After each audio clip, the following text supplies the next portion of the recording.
Well, on Thursday, representatives of Canadian Muslims held a news conference to denounce the two deadly attacks this week, and they said neither had any connection to Islam. Leading that news conference was Ihsaan, the Executive Director of the National Council of Canadian Muslims, and he joins us now from Ottawa via webcam. Great to speak to you, Mr. Gardee. What was your message in that news conference? Well, thanks for having me on, Rajesh.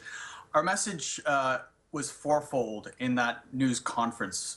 Obviously, firstly, we were expressing our sadness at the horrific attacks and the tragic consequences that ensued.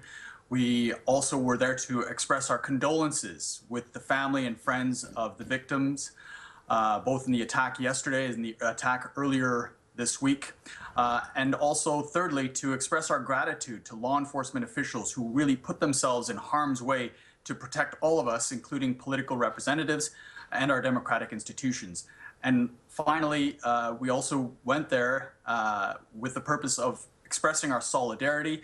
An attack on one Canadian is an attack on all of us, and to send that message that we stand united with our fellow Canadians in categorically condemning these cowardly and heinous acts. And as an organisation representing Canada's Muslims, why did you feel the need to come out with this public message? Are you worried about a potential backlash against Islam?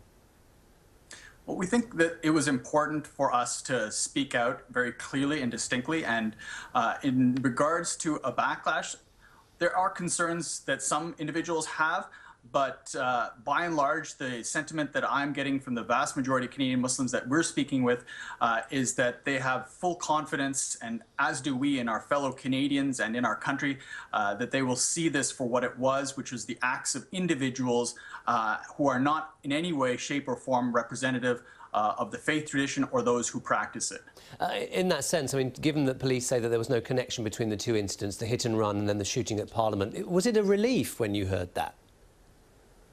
Well, you know, I wouldn't say it was a relief. I wouldn't characterize it that way. I mean, these were two Canadians, fellow Canadians, who lost their lives in senseless acts of violence committed by individuals who, you know, had, according to reports, again, been radicalized towards extremist violence. And this is something that the community takes extremely seriously.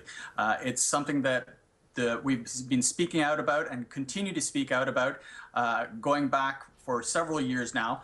There was a statement in 2005 condemning violent extremism and terrorism in all of its forms, and after 9/11, the community has organized conferences. Just 1 month ago, there was a conference in Calgary directly addressing this issue of radicalization towards criminal violence. Our organization, the National Council of Canadian Muslims, in conjunction with another national organization, the Islamic Social Services Association, and in collaboration with our National Police Force, the RCMP, compiled and put together a booklet over a period of 14 months called United Against Terrorism, which is here, that your viewers can download off of our website, which is nccm.ca, that came about as a result of conversations that had occurred in Winnipeg at conversation cafes, where people were talking about these issues and really searching for answers and asking questions to get a better understanding of this phenomenon.